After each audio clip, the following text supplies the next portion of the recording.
ఎవరన్నా ఏదన్నా మాట్లాడితే ఆ పార్టీకి వ్యతిరేకంగానో లేకపోతే జగన్మోహన్ రెడ్డిని ప్రశ్నిస్తూనో విమర్శిస్తూనో మాట్లాడితే కాట్ల కుక్కలు అంటాం కదా ఊళ్ళల్లో, పిచ్చెక్కిన కాట్ల కుక్క కరుస్తాయి, అట్లా మీద పడుతుంది. వేల మంది అండి ఫటాఫట్ అఫాట్ అఫాట్ అఫాట్ పడిపోతారు. కనీసం ఆ సోషల్ మీడియాలో కూడా మీ పార్టీ లేదా మీ ప్రభుత్వం తరపున ఎవరో సోషల్ మీడియా నుంచి ప్రొటెక్షన్ కూడా రారు మాట్లాడిన వాళ్ళ కోసం. అంటే అధికారంలో జగన్మోహన్ రెడ్డి అధికారంలో ఉన్నప్పుడు అదే చలాయించాడు, ఇప్పుడు అదే చలాయిస్తున్నాడు. మీ తరపు నుంచి అప్పుడు ప్రొటెక్షన్ లేదు, ఇప్పుడు ప్రొటెక్షన్ లేదు.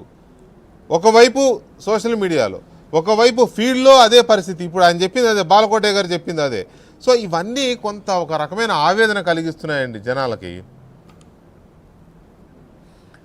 ఖచ్చితంగా బాలకోటయ్య గారి ఆవేదన, ఆందోళన గఫూర్ గారు చెప్పింది, కానీ ఇవన్నీ వాస్తవాలు అయినప్పటికీ నేను ఇప్పుడే చెప్పాను కదా, మా పెద్ద ఆయన బాబు గారికి సహనం ఎక్కువ. ఆయన ఏదో హరాస్ చేసినట్లు ఉండకూడదు, అనవసరంగా జైళ్ళల్లో కేసులు పెట్టి వేస్తే అటువంటి మనస్తత్వం కలిగిన వ్యక్తి కాదు ఆయన. అందుకే సహనంతో ఉన్నాడు. కానీ నేను ఒక్క విషయం చెప్తా ఉండా, చట్టం ఖచ్చితంగా ఇటువంటి అక్రమార్కులను లోపల పెట్టడం ఖాయం. దీంట్లో రెండో రాజీ లేదు. తప్పు చేసిన వాడికి శిక్ష పడి తీరుతుందని చెప్పి పదే పదే ముఖ్యమంత్రి గారు చెప్తున్నారు. సమయం కోసం వేచి చూడండి, సమయం కోసం వేచి చూడండి తప్ప ఎట్టి పరిస్థితుల్లో ఇటువంటి వ్యక్తులను ఉపేక్షించలేదు. చట్టానికి దొరికిపోతారు వీళ్ళు. ఇటువంటి అరాచక శక్తులు పాకిస్తాన్ ఉగ్రవాదుల కంటే ప్రమాదకరమైన వ్యక్తి ఈ మాజీ ముఖ్యమంత్రి గారు. ఇటువంటి వ్యక్తి ఖచ్చితంగా చట్టానికి దొరుకుతాడు. దొరికే వరకు ఓపిక పట్టండి, సహనంగా ఉండండి, ఖచ్చితంగా జరిగి తీరుతుంది అది. కానీ ఈ అభివృద్ధి కోసము లేదా పెట్టుబడిదారులు రావాలి, పరిశ్రమలు రావాలి అని మాట్లాడుతున్నారు, మీరు మాట్లాడుతున్నారు, ట్రై చేస్తున్నారు, బాగానే వస్తున్నాయి కదా. కానీ ఈ లోపే ఈయన ఇవన్నీ మొదలు పెడితే మరి వాళ్ళందరూ వెనక్కి వెళ్ళిపోతారు కదా, లేకపోతే వెనకాడతారు, జంకుతారు కదా. ఏంటి పరిస్థితి ఇలా చేస్తున్నారు? ఎవ్వరు వెనక్కిపోరు. మళ్ళీ అధికారం ఈ కూటమికే ఇస్తారు ప్రజలకు తెలుసుకున్నారు. ఒకసారి తప్పు చేశాం, మళ్ళీ తప్పు చేయమని చెప్పి ఈయన ఈ మాటలు మాట్లాడేసరికి ఇంకా ఎక్కువ ప్రజల్లో కూడా కసి పెరుగుతుంది.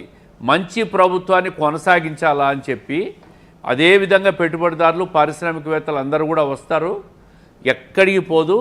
ఖచ్చితంగా ఈ ప్రభుత్వం కంటిన్యూషన్లోనే ఉంటుంది. ఎవ్వరూ కూడా మళ్ళీ ఈ వ్యక్తి మళ్ళీ అధికారంలోకి వస్తే మాకు ఇబ్బంది కలుగుతుందనే ఆలోచన కూడా ఎవరు చేయరు. అందుకే ఈయనకు 11 సీట్లు వచ్చినాయి. తెలివి రాలే, బుద్ధి రాలే, ఎందుకు ఓడిపోయినాం మనము అనే ఆలోచన కూడా చెయ్యకుండా మళ్ళీ అదే అరాచకపు వ్యవహారాలే చేస్తున్నారు. కాబట్టి వీళ్ళలో మార్పు రాదనేది సామాన్య ప్రజలే కాదు, పెద్ద పెద్ద పెట్టుబడిదారులకు కూడా అర్థమైపోయింది. కాబట్టి ఎటువంటి ఆందోళన, వాళ్ళకు భయము లేదు.